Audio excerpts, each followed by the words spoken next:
Well, we're doing this again. Fuck. We're doing this again. He's gone. The last one you just started yelling. You're like, welcome back. Fucking listen up. Yeah, Welcome back to the Social Distance Podcast, guys. Jonesy. Yep, we got heaps of topics. We talk about sledging on the golf course, how you can't shake Cam Meyer. George talks about coming back from Germany. He's overcultured. Billy just keeps waffling on. Enjoy. Let's just run the intro and wing it like we always do and see what comes out of it. Let's get ready to rumble! Front kick. Just getting bored and dance move chat. My radar's going pretty hard at the moment. I think we should. Will you shut up, man? That escalated quickly. We're going to need to get some more qualified guests on the show, eh?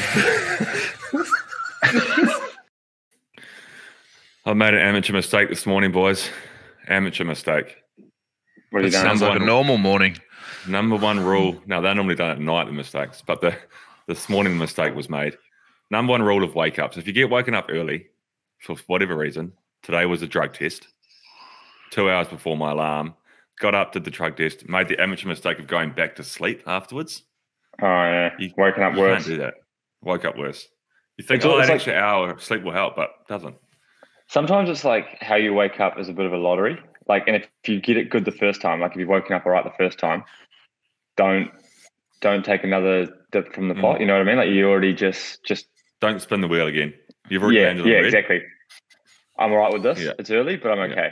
I'm not Yeah. sideways. Whereas I And like had the that- same wake up. I had the same alarm as you this morning, but the difference being I got back from Deutschland tour at 2 a.m. this morning. And she's such a nice lady that came around. She's lovely.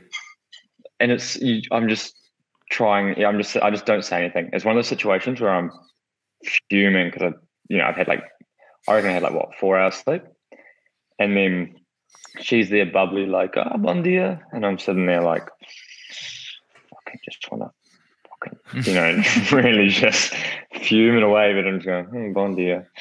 And then I've got suitcases all through the lounge and shit, clearly a trail of destruction where I got home. My clothes are still on the floor like Tinker. And then, one of the questions she asks for the doping controls, have you had 3 days of consecutive competition? I was like, yeah, well, clearly, I just got back from Germany tour. She's like, oh, no, really? What, because they obviously don't know.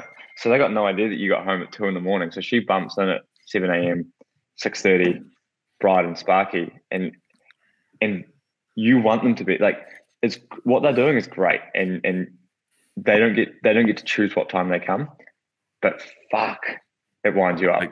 Oh yeah, We've spoken about this before, but being a drug tester is like being a parking inspector.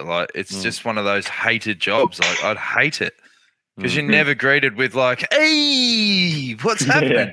Come on, Thanks mate. for rolling up.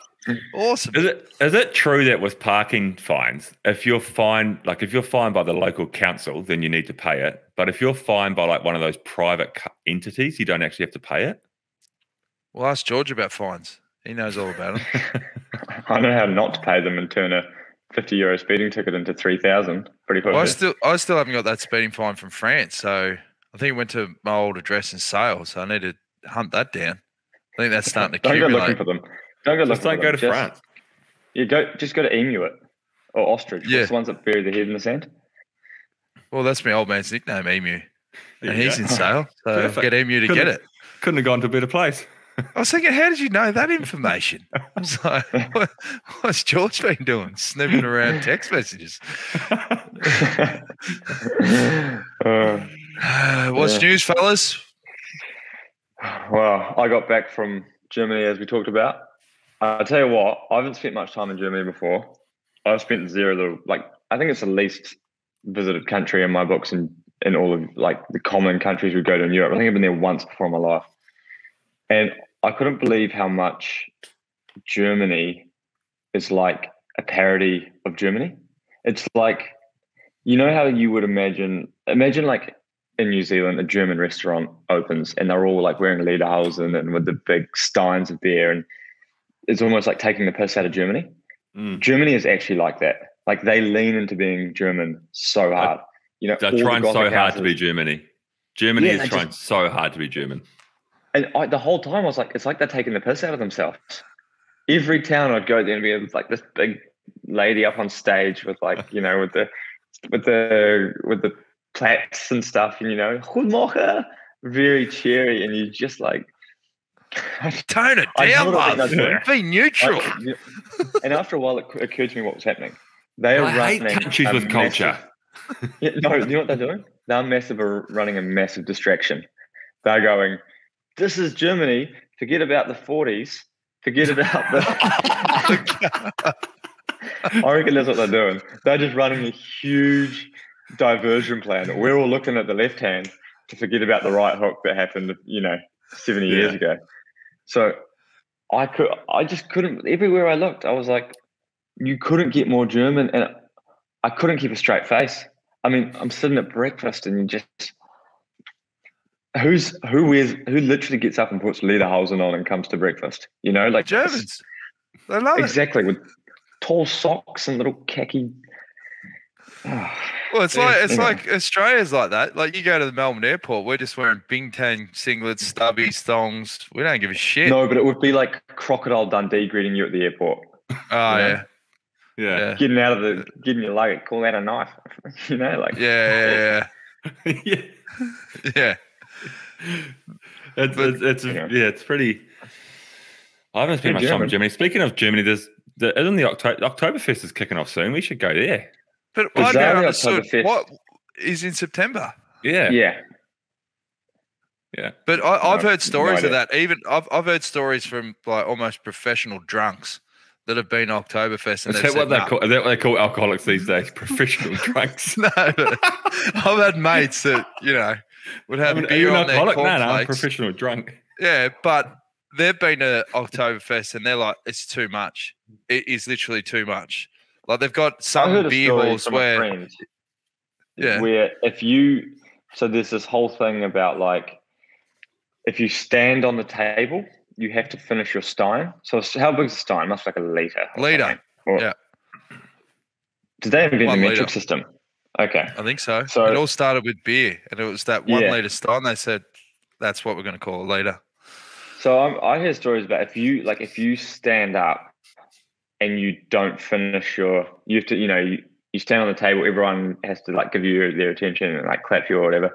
And if you don't finish the stein, you're like kicked out. Like if you're going to go to the effort of standing up and you don't nick it all, you're out. And there's some sort of rule where you have to drink a stein within every 90 minutes or something. Like, you got to go at some pace. Like, back in the day in Toronto, I mean, that was just a warm-up. But there, like there's pressure. I might Oktoberfest be over in 90 minutes. I'll be gone. Yeah. I'll go to Germany for 90 minutes, come home. I think people, when you go to Oktoberfest, it's like a lockout period at a nightclub, like 1 a.m. or something. So like you're either in or you're out. It's like you walk in day one of Oktoberfest, you don't leave until Oktoberfest is over. Like you go through phases, but you just find somewhere to put your head and have a sleep.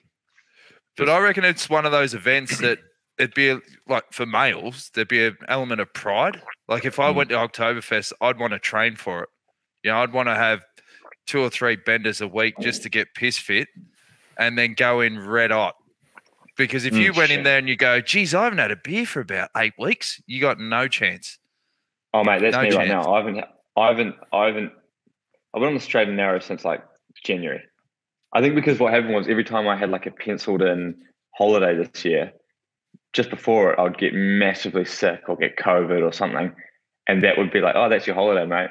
Better start training again. And you go, well, I didn't really have a holiday. I just stared at the roof of the house for a month with a fever. But all right. If I went in now, it'd be, I was happy to leave. Put it this way, I was happy to leave Germany before October started. There's another country you can scratch off your list. He's done with GB. But I was talking about festivals. Did you see that new Netflix series on Woodstock 99? You seen that yet? I haven't watched it. I saw another doc on it a couple of years ago, but festivals as a whole, just the concept, like when you're young, you go there for 3 days, you get your tents, you're basically locked in like this bloody musical prison. But the Woodstock 99 story is a classic. I think we spoke about it when we used to do Years Better Than 2020. But absolute That's train a great wreck. segment. What happened to We that? should bring that back. We've got to bring it back. Should bring Legend and Ballin back as well. Yeah, I think that gets us in trouble, that one. Yeah, but it's Just- good, eh? Yeah. But- nothing like but that festival, like any time that you're having to rely on like porter dunnies, you know, like for 3 days, like by day 2, it was an absolute train wreck. And people like, you know, I just read this this thing on like last week. I was just reading this like highlights thing from like the Reading Festival, and it was like the 10 worst stories. It was just people interviewing random people at this Reading Festival, and they were talking about like what's the worst thing that happened to you during Reading, and like 2 of the stories were somebody shat in our tent. And I was just thinking like, fuck, there's nothing that like. I don't know if a festival would have like. I just couldn't think of anything worse. Waking up hungover and you roll over and someone's just shat in your tent, and you're just going another fall down the piss. You haven't had a shower. You haven't had any. Just think, just too old. Just way too old for that. Yeah, it's got to be our age because like it just nothing about those week-long festivals appeals to me. No, Nothing. Not anymore, eh? no. Not even the fucking music. It's all shit. Yeah, we're getting old. Yeah. You know, when you're getting old is when you're driving in the car, and remember when you're a kid, you know, they'd have Gold 104, the hits from the 70s, 80s, add today or whatever. Whereas now it's like the Gold 104, the hits from the 90s and the noughties. And you're like, oh, shit. Yeah. You don't hear songs from the 60s and just 70s on the radio anymore. Do you think that humans work like that? Do you think that we have like a rolling, like 30-year recognition Relevancy. of like relevancy? Do you think it just rolls in 30-year periods? Although, do you think that period in like the 60s, I mean, they'll never die, you know, like the Beatles, Hendrix, Pink Floyd, surely that's immortalized? Or do you think that at one point that rolls over and then suddenly like Natalie Imbruglia becomes like a cult hero from the, you know, what we see as Fleetwood Mac, you know, it's got to be on the mothers and fathers out there. Like it's like we're at a real tipping point now. We're the generation that has to. It's on us to continue it. Like if we don't embroider. If we don't keep playing Backstreet Boys, they'll die. If we don't embroil our kids in that music, then we don't boil children.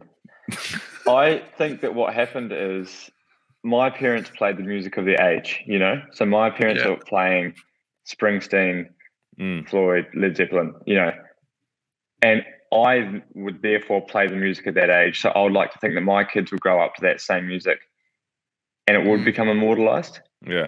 But then at some point, it's just, I don't know. I think the key will be, because I'm the same, like I listen to that music because that's what my parents listen to. So I don't listen to music of today, I listen to music of then. So when my children come along, when they come knocking, when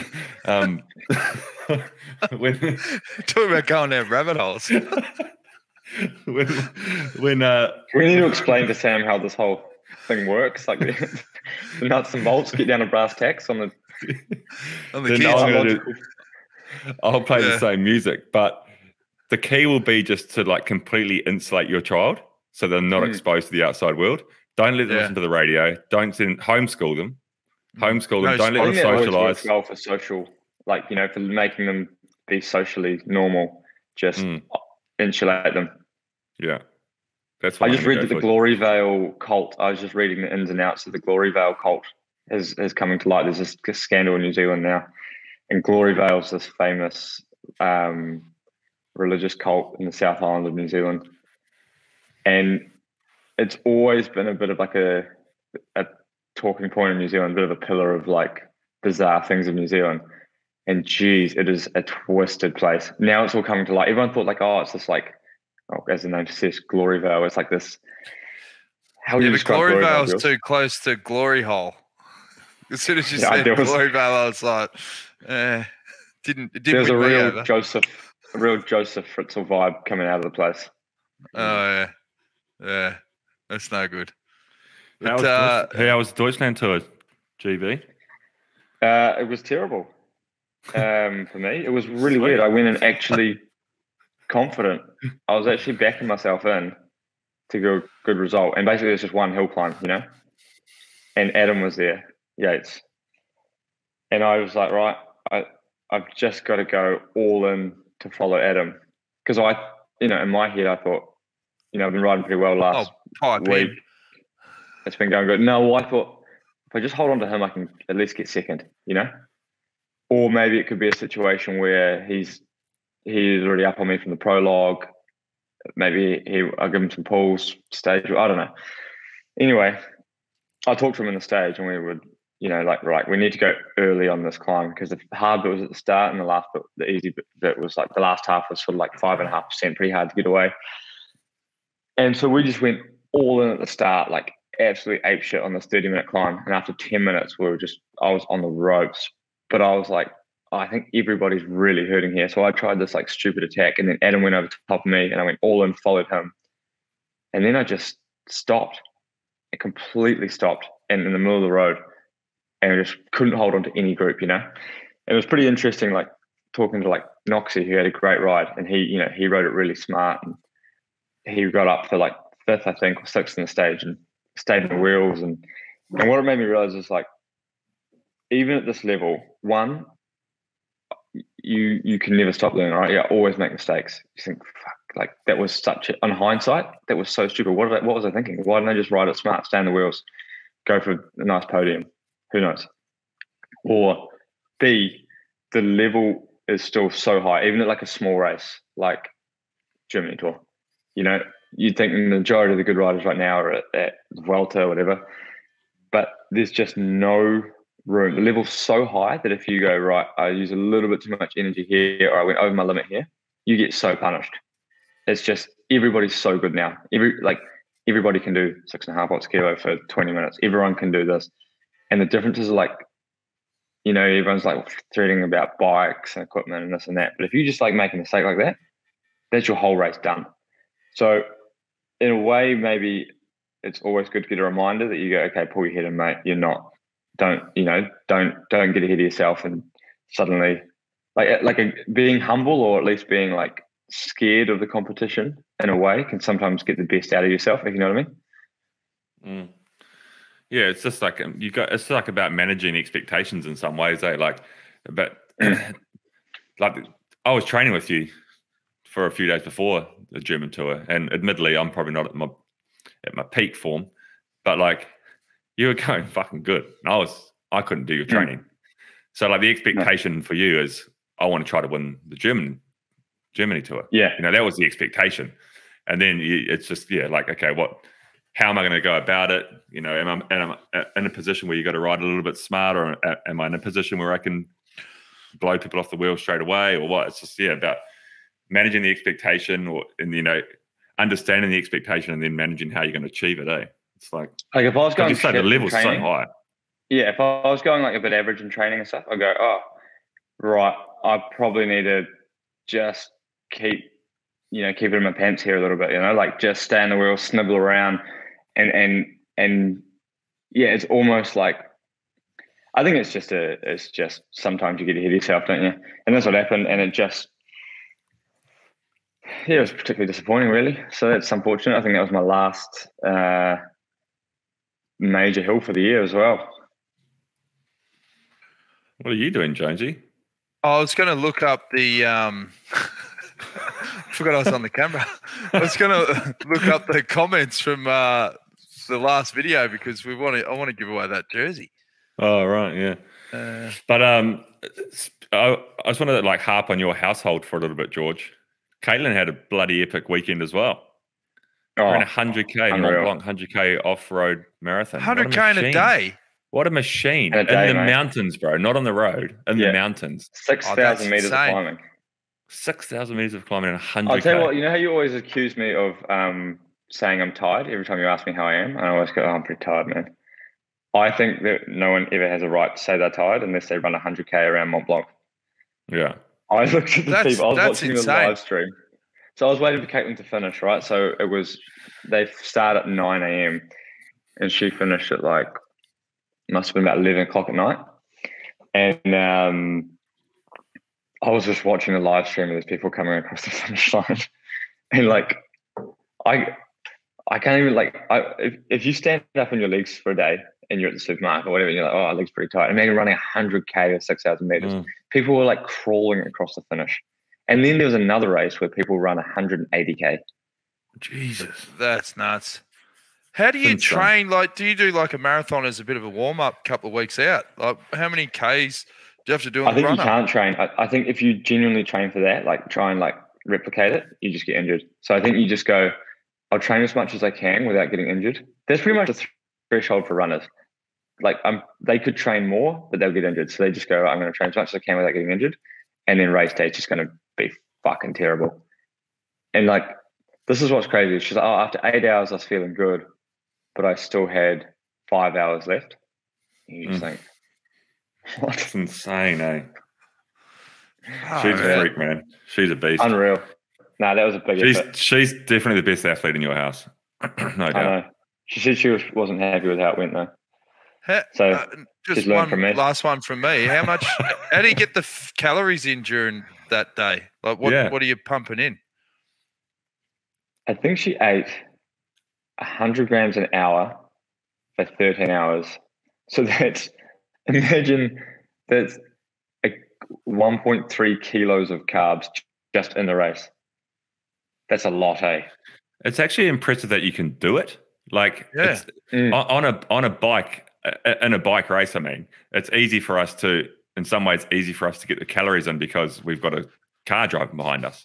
And you got, you know, if you're a leader, you've got teammates that go back and get it for you, and you freewheel on downhills, which allows you to, you know, eat some food and stuff like that. But like when you're running, like I was following her as well, and like the stops were quite far apart.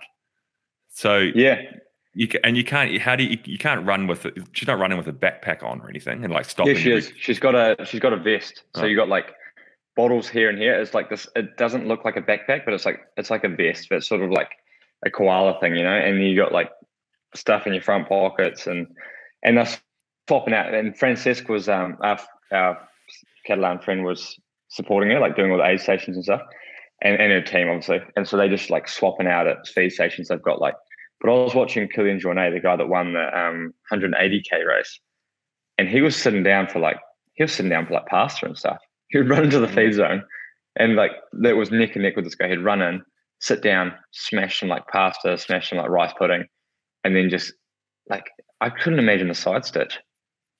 Just running there, just like I would have permanent side stitch if I did 180K. Yeah, if I stopped for a pasta, I'd be like what you guys were saying about going back to bed. I'd just be gone. That'd be it. You know how like you sometimes watch stuff and you're like, oh, I wouldn't mind doing that. Like, oh, cool, we could do that one day. Yeah. I got zero feelings to do that when I watched the 180K Mont Blanc. I was just thinking like, imagine the people doing 180K. Like they get to their 100K, mate, and they go, oh, just over halfway. Sweet. Like, fuck that. Yeah, that's insane, eh? I'm going to get into trail running when I retire. That's going to be my number one sport, I reckon. That and golf. I'm just going to play heaps of golf and trail run. I've been playing a lot of golf, actually. And I'll tell you what, I'm not getting any fucking better. Like, I think if anything, worse. I'm getting worse. Like, don't take it out on those golf clubs.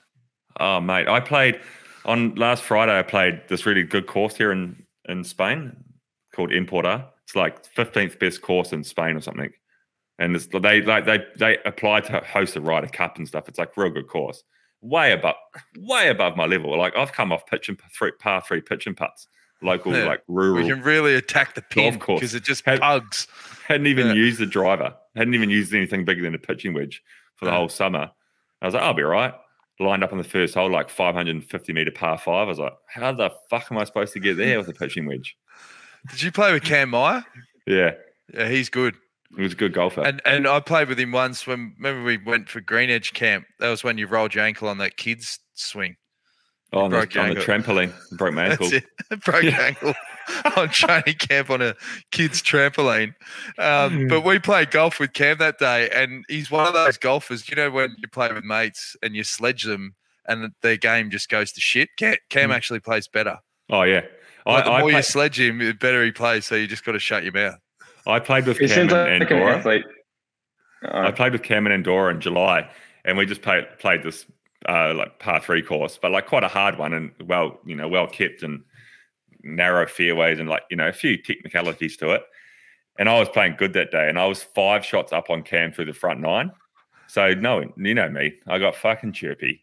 I was like, I got down the ropes, Kazi, rah rah. And I even got to the point where I was like texting my mates, like I text Hippie, like, mate, I'm 5 shots up on Cam after the front 9. Yeah. And he's like, be very careful. Keep your mouth shut, and you should not have sent this message. I was like, nah, what? 5 shots? It's not coming back from that. It's only 9 holes to go. Beat me by 6 shots. Oh, yeah. You only need to give Cam an inch. Like, we thought we had him and Lee Howard rolled onto the last hole. I think I was playing with Robbie McEwen, and he's a sledger. And we both worked out, the sledger's not going to work here. Gets the last hole, and he nailed a 40-foot putt to sink us. Like, Cam pulled a fair out of his ass. You've got to give him that. But still. I feel like that's how he wins nationals as well. When his chips are down, he's the last guy left in the group. Pressure on, everyone's racing against him. And that's how he's twice been national champion. He's just so cool, eh? Like he just doesn't change. Like I saw him get frustrated on one hole, like because he was putting like shit. But he was hitting the driver so clean. Like if we played Ambrose, him and I, we would have been a good pairing because I was thinking some 20-foot putts, and he was hitting his driver so clean, but he was 3-putting every hole, and like I just saw him, like I saw Cam lose his cool, like he 3-putted and he picked his ball up and goes, Cameron, and then just walked off. I was like, fuck, he's lost it. He's lost it. That's the equivalent of you like smashing your clubs and like driving the car trolley into the lake. It was like he just reached down the motion. He picked his ball up and he just whispered to himself, Cameron. Next hole straight at the middle. I saw something on the Lad Bible the other day. You know when they post those just mates being dickheads to each other? Bloke was having a swing and his mate let one rip when he was at the top of his swing. And he just like hit it at right angles, like, I pissed myself. Because every bloke's done that as well. I saw a great one this morning where a guy was running into bowl and he's coming in like off a long run up. Pace bowler stops short and just down trails the umpire. Yeah, so it's the Barmy Army posted that. I saw the same thing. Someone sent it to us actually. Someone sent a message to us with that video. Speaking of people sending stuff to us. Well, just before we go, I saw in Lad Bible, man. Just before we go, where are we going? From this topic. Thanks for listening, everyone. No, we're just wrapping things up. Yeah, Vuelta looks good. Yeah, Remco's strong. Yeah. All right. But I love the clickbait of Lad Bible when they put in like bold white text with like these mug shots. They had the mug shot of this guy who looked like, he's struggling with drugs. And it's like, man sentenced for 34 months jail after farting in police officer's face. Saw that. I was like, you got to be pretty cooked to let one rip on a copper. Yeah. I saw the headline, but I didn't read it. But what was the logistics of that? He got done for shoplifting or whatever, and I think he did. Okay, but I mean, I'm just talking about logistically. How did the bum and the face line up? I'm not sure. I don't think they went into it. Like, what was a policeman doing that close to that area for the guys? Probably. I just feel like it was clickbait, and I clicked it. Sucked in. Speaking of people sending in stories, social media, whatever, didn't we have some submissions? Didn't we have a bunch of... You sent me one of the most outrageous submissions I've ever heard in my life. This is what we're giving away, lads. The one you sent me? Oh, I don't know. That's what we've got to decide. So last week we've had this Alperson, there it is, Alperson Barbershop. You'll on see Instagram. Below. Instagram, Alperson Barbershop. They gave Jones this Tour de France edition shirt. And they wanted us to give it away at the start of the tour because they gave it to me 3 days before the tour. And I said, yeah, no worries, mate. We'll come up with competition. Yeah. Here we are, 2 months later. We were far too busy blowing smoke up our own ass with trying to sell our merch. But we did get a couple submissions. Should we? Yeah, go for it. I'll find a couple. I'll find the ones that we got on the social media.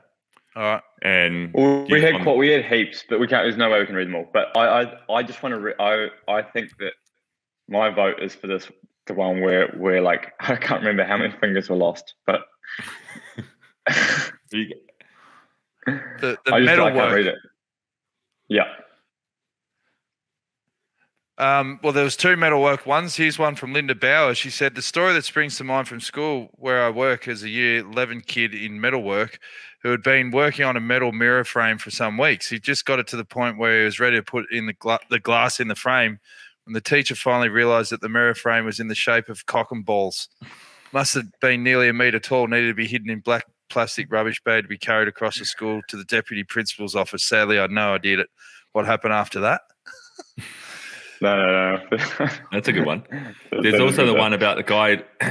So basically, the crux of the story is, if I remember correctly, is he the fingers. Chopped his finger off. Yeah. I've got it. James McCullough. Billsy. I went to Rotorua Intermediate. Must have been 2000, 2001. While there, the woodwork teacher had a yarn about some woodworking dude who went to brush away some sawdust from the table saw. Cut the tips off his 4 fingers. Then when he came back to work, he went to show his boss what he did and cut the tips off his other 4 fingers on the other hand. Anyway, while the teacher was telling this yarn, he then went and actually threw his fingers through the saw. Just a tiny bit, but quite a messy affair. That has to be bullshit. There's 8 fingers. There's like 12 fingers lost. 12 fingers lost there. That has to be bullshit. It's a massacre. It's a massacre. Who cuts their fingers off while telling the yarn? Yeah, so like what he did is it's not going to happen, surely. Then happens the final I just can't believe that the guy went back and went, yeah, this is what I did yesterday. This is how I lost my 4 fingers, and did it with the left hand. Oh, it's pretty funny. The winner. I don't even care if it's not true. That's the winner. There's one. Yeah. This one's from Sam Brown. He we had a relief teacher. We had a relief teacher that used to park us in the AV room in the library and let us watch a movie. Lazy as fuck, but we loved it. At the time, the school had just bought their first VCR with a remote. A massive deal for us as 14-year-olds. This particular day, our relief teacher was an older bloke with proper Coke bottle glasses. He may as well had a big fucking bullseye on his forehead. Game on.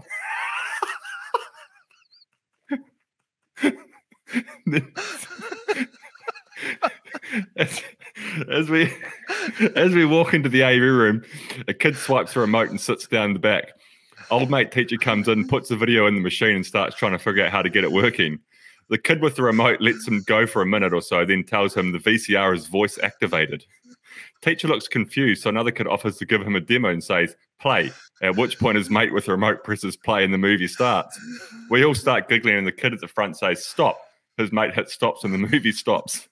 Having had the demo, old mate relief teacher has to hang of it and says, play, but nothing happens.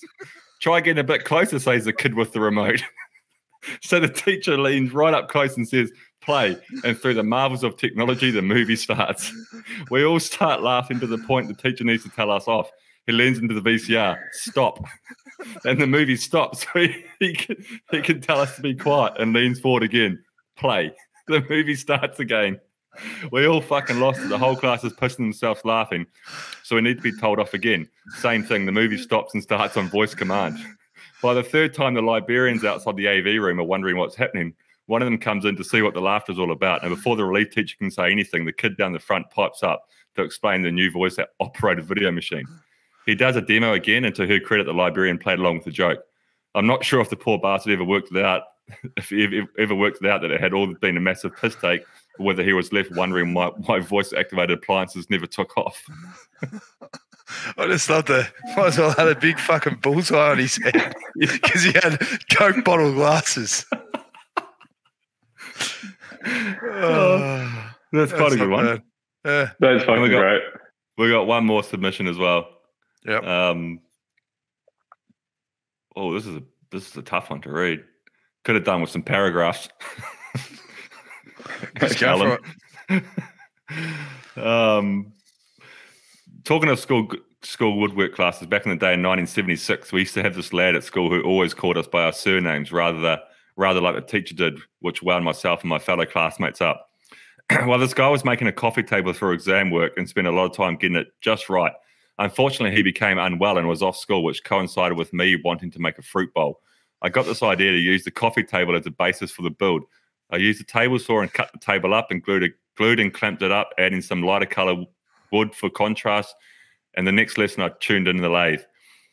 The leftover bits I discarded when the annoying classmate came back to the class. He got very upset as he couldn't find his table anywhere. He asked the class where it was, and they all looked at me. I was just waxing the new bowl at the time, and he came up to me and, yes, he used my surname and asked where it was. I said, I didn't know, but I asked him if he liked my fruit bowl. I still have that bowl now, and I must admit it was the nicest thing I've ever made. Arsehole. Oh, good stuff. And then the school burnt down, and then he sent another message saying, the following year, the school burnt down and all the firefighters in the UK were on strike. So he was making, at this time, he had a thriving skateboard deck business and he lost all his stock. So who's the winner? Well, I reckon the VCR one's fingers. pretty funny, or the fingers. You can decide. Let's get. We'll find them, but we'll go to a vote. We'll find them. We'll find them both a prize. All right. So you guys need to send us your details, and I'll put this in the post for you, mate. Hey, speaking of merch, I think that there might have been a bit of an issue on a couple of Rogue T-shirts. I think a couple might have gone out with a bit of a reversal. Is that, there's a small batch that's gone out. Our merch has been delivered, hats, T-shirts. And thanks for everyone that's bought the merch because we pushed it hard. And man, it is. I can't believe how successful it's been. But there has been a couple of Rogue ones went out. I think they might have been early sales. Yeah. So if you've got something that's backwards, you need to tell us. Please tell us, and we'll sort it out. Is that right? What's there's backwards? a couple of Rogue T-shirts that have gone out. That's people who have ordered the Great Bloke Shit Rider T-shirts that have turned up saying Shit Rider Great Bloke. If you like it that way, keep it. If you prefer it the other way, get in touch with us. And we'll sort it out. But they're limited edition, those ones. It's like when you get like a base basketball card that's got like a misprint in it, they're worth thousands. So they'll never be printed again. No. So it's your choice. If you want to get a different one, your choice. Hey, what do you boys think about the Vuelta? I haven't watched any of it. I've been away. But well, Billy was on the detour this morning. Gave him plenty of notice. Yeah. Oh. Yeah. He left a live comment early on in the show, and I was like, "Oh, send him a link. He's up." But the big standouts obviously Remco Evenepoel. Like he's the classic example. Like we're talking about old school with music and all that sort of stuff.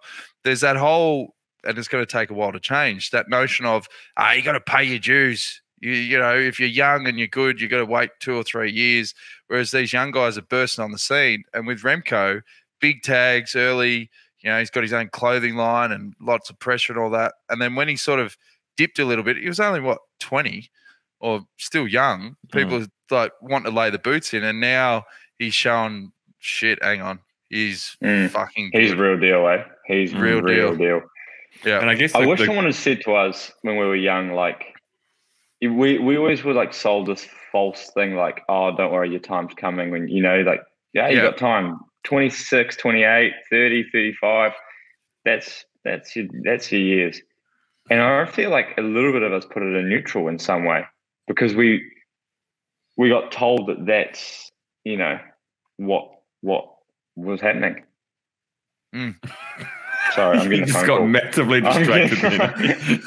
He was halfway through a sentence and then he got a text message. He's like, oh, no, I'm getting a phone call. Come on, pause. I'm going to answer this. Hola. Sí. Ah, ¿cómo estás? Ah, todo lista. Ah, perfecto. Ok, vendría en la... hoy es lunes, ¿no? Sí. Ok, vendría esta semana. Perfecto, muchas gracias. ¿Y cuánto debo por la shock? Ok. Perfecto. Ok, muchas gracias. Leo.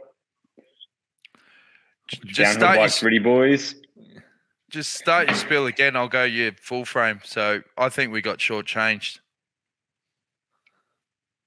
What? What was I even talking about?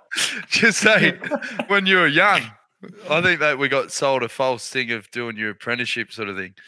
And we sort of parked it. Yeah, just started there. All right, I've been sidetracked, but okay. Yeah, I think we. Mate, I can't do this bit again. I can't remember what the hell I said. So I just fucking leave it. Just leave that phone call in. I don't care. People probably curious. Just leave it in. Thank you. Yeah, but what you were saying, George, before you picked the phone up was like, it's true. Like when people sign pro, like these days, people are signing pro when they're 19 years old. Or I think any of us has even signed a guy that's 18 at the moment for next year. And that, for starters, that never happened. You didn't sign guys at that age. Everybody was sort of expected to go and do a couple of years in under 23 before they went to the professional ranks. And then when you went professional, I think I was 22 when I turned pro. Even then, it was like, we need to give you a year, maybe even 2 years before you do a grand tour. It's a big load for a young guy. Nowadays, they're sending 19, 20. And we have a 19-year-old. We have a guy who's coming fourth. They send in guys like the Colombian guy. Spanish. They're sending the USO. Sorry, close. Speak the same language.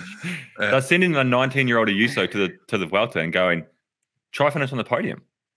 Yeah. You know? Like it's a completely different ball game. And then like you get this, I mean, I guess I might be one of them that goes, the way Remco's riding is pretty, I mean, he's not riding any harder than anybody else, but he's riding from the bottom of the climb to the top of the climb full gas. But the thing is, if it was, everybody's going as hard as they can. Yeah, so I know everyone's making the same effort, but the point I was trying to get to is that Remco's never finished the Grand Tour. He's never done 3 weeks of racing. Roglic and these guys have. So the question and mark is, can Remco do this for 3 weeks? What's he going to be like in the third week? And I know that's maybe like a pessimistic view, but at the end of this, at the end of the day, like people only say that because we haven't seen it yet. But the bones and the structure is there for him to perform in the third week. Absolutely no doubt. And I can't see him slowing down, and I can't see him being beaten in this Vuelta. But it's still interesting. I go, okay, he's going his speed up the hill, right? Which is obviously outrageously fast.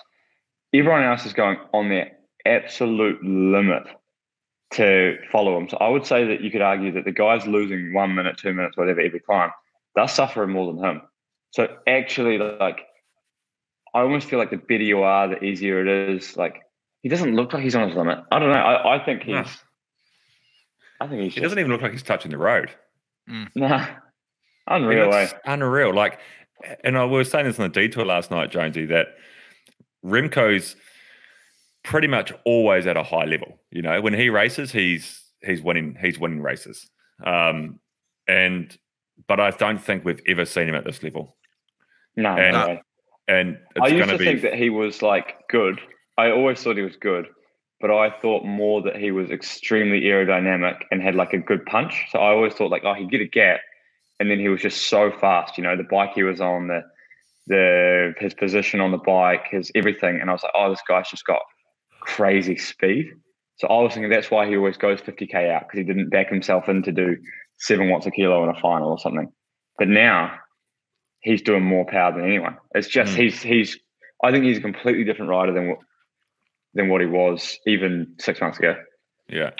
And another interesting topic that I brought up that you might be able to chime in with, George, is that we were talking last night on the detour about Jay Vine, and clearly his plan at the Vuelta, at the start of the Vuelta, was to lose time, which he did. And he lost time on one of the sprint stages in Holland. Sat up, lost 13 minutes or whatever, because he wanted to go stage hunting.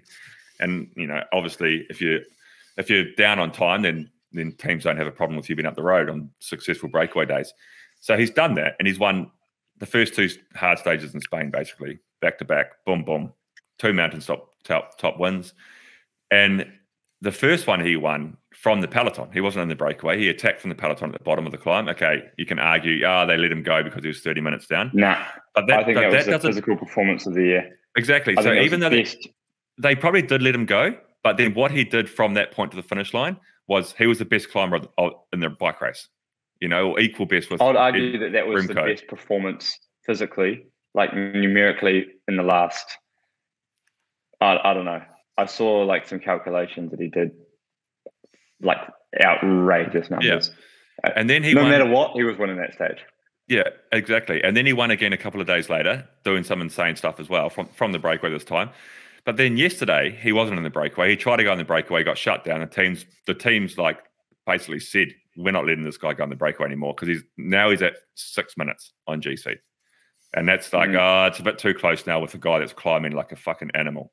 So we're not going to let him go in the breakaways anymore. So he sits up yesterday and loses 13 minutes.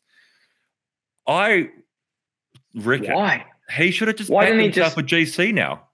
Like the way sure. At 6 minutes, mate, at 6 minutes, he's only 3 minutes off the podium. And he's climbing as fast as Remco, who's climbing considerably faster than anybody else in the bike race.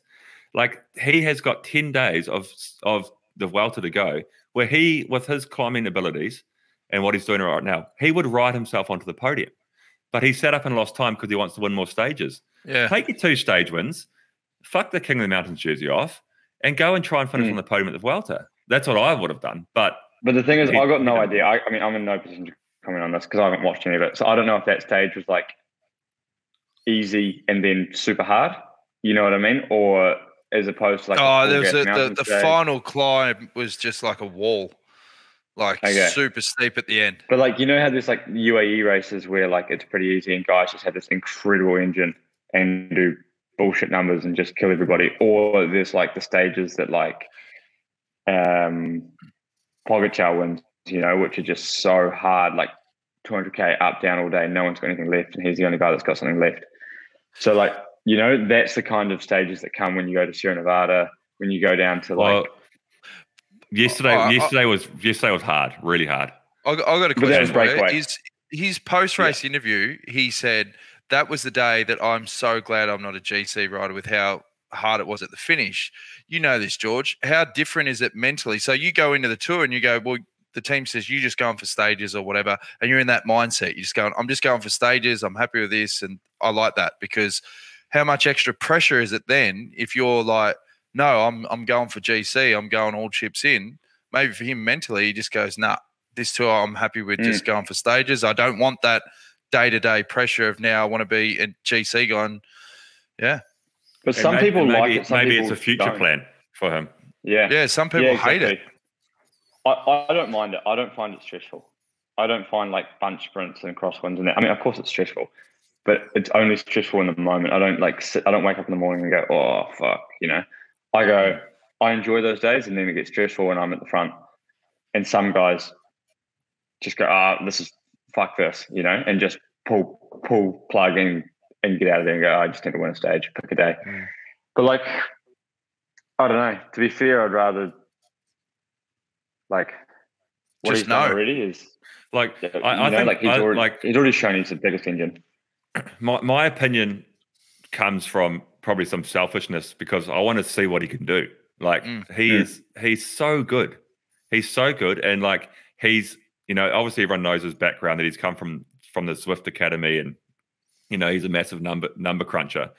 And he's had some success like in Tour of Turkey a couple of years ago.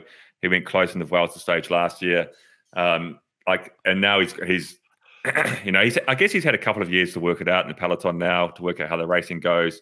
He's obviously quite tactically astute as well in some ways that he's picked those 2 stages that he won and said, I need to be in the breakaway. And he's made the breakaway, which is not easy to make breakaways on the days like that. And then he's played the cards. Well, he won from the bunch the first time, but he's played the cards from the breakaway the right way to win the stage from the breakaway. So he's developed as a bike rider, as a whole bike rider. And I'm just so interested by him. Like, I just think that he's just come from this world that didn't exist 4 or 5 years ago. He's come from such a different pathway. He hasn't come through an amateur scene or a development program or anything. But we're going to see more and more of this. Did you hear about? I heard there's another guy that's even more crazy, like power wise, and I think he did a stage with Quick Step, Osborne, or maybe I don't know. I don't know what it is. Jason Osborne. Yeah, he rides for Alpecin. Oh, he does now. Yeah. Oh, sorry. Did he stage with Alpecin? Fuck, I thought he went with Quick Step. Jason Osborne. Everyone called him Jason Bourne. Apparently, this guy is just shitting watts as well. absolutely shitting watts. Do you think it's like you learn to ride a home trainer, so you just have to be? It's actually the kind of training. It's like the guys that come off the track. It's like, you know, when Thomas and that come off the track, they just have that back. Even the Yateses, you know, they just have like that unreal engine that you just get on the track from just doing like VO2s. They're just shitting watts. Like guys like Rowan and Durbo, like those two guys, man, you put them on a home trainer, it's insane what they can do. Oh, Like, yeah. Durbo on a home insane. trainer. Yeah. I remember those Zwift races and stuff. Just doing like 460 watts. Oh, mate, when we were in lockdown and like Durbo would just be like, we'd be chatting on the phone. He'd be like, oh, yeah, I did like an hour-long time trial on the erg today. And like he'd tell me his numbers. I'm just like, fuck, man, I've just been on the couch watching Netflix. Well, that's why he's not retiring. Yeah, that's why he's way better than me. Different strokes for different folks, so. Yeah, you know, each to their own. Who are we to judge? Yeah, exactly. So where are you off to next, George? You go to Canada? Canada, mate. Oh, fuck, a couple of those one-days. trips. They were awesome. And then I'll know today, actually, if I'm going to Australia or not for the Worlds. Hope you got Depending enough on- scratch for the flight. We covered that last step. The what? Scratch, coin, money. Oh, yeah, that's right. Yeah. That sparked the bloody royal inquiry into... I felt bad about that because then I got a call from a reporter asking if... I didn't want to like throw Bike and under the bus. But actually, no, they were just asking what the story was. But maybe I'll go, maybe I'm not. I'll find out today. So it'd be quite cool. I'll see you down there. Yeah. Are you coming down? Yeah, I'm going to Wollongong. Yeah. Yeah, I'll be there. Couch Peloton or? I'm going to be doing some stuff with Mitch on the Sunday and then detour. Yeah. That'd be good fun. Oh, you're going to church with them on Sunday? Yeah. We always go every Sunday. So, no, it'd be good. I think it's one of those races where, like, cycling nutters know it's coming, but Aussies don't. I reckon it'd be Oh, huge. really? Man. Is it not? Like, Yeah, it's gonna be massive. Cycling people in Australia know, but, like, outside of that, it's only when they start going, what's this build-up? This bloody bike race? Yeah, it's sort of a big deal. Well, they yeah, be might too go have a abreast. look at that. Yeah. When are they closing the roads, Jim? Yeah. They're closing them? Ah, fuck. Yeah. No, I reckon it'll be huge, man. Like, one thing I will say about Australians is, like, they know how to do sports events. And Yeah, sports Aussies fans. love sport, hey? Yeah, and Yeah. I think it'll be huge. I think it'll be one of the coolest worlds we've seen since last year. I think last year was, when I think about it, I was like, Worlds in Flanders. I like how in every world sport, there's always that one year that it goes out to the desert, like they do the Kashi. Yeah, Like when Qatar. that year went to Qatar, and there's like atmosphere where it's just like people suffering like dogs, and then there's no atmosphere. There's a couple of crowd at the end, couple of dignitaries, and get The out. worst, like the kicker for that Qatar Worlds, I'm pretty sure it was in like late October or something. Yeah. It was just some outrageous date. I was already home in New Zealand. It was like I woke up in the morning, turned the Worlds on, just a couple of camels, just watching 160 guys lined out in the gutter. Oh god, it was terrible. Well, the FIFA World Cup's only a couple of months away. I'm pumped for that. And you got Kiwis. Did you hear about cold. this air conditioning scandal? No. Did you tell me about this, Bills? I know about the air conditioning that you're not allowed to turn it on in Spain anymore, in hospitality. Really? So what they said with the World Cup, I don't know how true this is. They were like, part of the conditions about getting the World Cup in Qatar was like you need to have renewable energy running the air conditioning in the stadiums because it's all closed in stadiums and they need to cool down. And then we went to your solar panels, and I heard that they're like, and they put these solar panels, but then actually like a K away in the desert, there was just this whole generator farm, like petrol generators, and they were just running cables under the ground, and the solar panels weren't hooked up. Oh, no. But they're going to get to the point where they go, that's it, it's not renewable, switch them off. Yeah. People will be just sweating like pigs. Speaking of sweat, do you guys get the podcast sweats? I get the podcast sweats real bad. I'm seeing you in your hoodie there, Jonesy. No, what's freezing here? I burned through a t-shirt in an hour when we record. That's just nerves. It is nerves. Remember when we first switched over to the DM network, we had to do like 3 takes because we all were shitting ourselves. Yeah. I just feel like I have to. Yeah. It's all went downhill from there, isn't it? We're just getting worse every year. That's it. Good hats, mate. Yeah, good hats. All right. All right. Like, share, subscribe. Anything? Any admin before we go, Bills? We selling ball shavers still? I don't know. You can still use the code, I'm sure. STP20 Manscaped. I don't know if we actually still got to deal with them or not, but fuck it, just try it. They've been good to us. Get behind it. The bung old trimmers. All right. All right. Like, share, subscribe. See you, boys.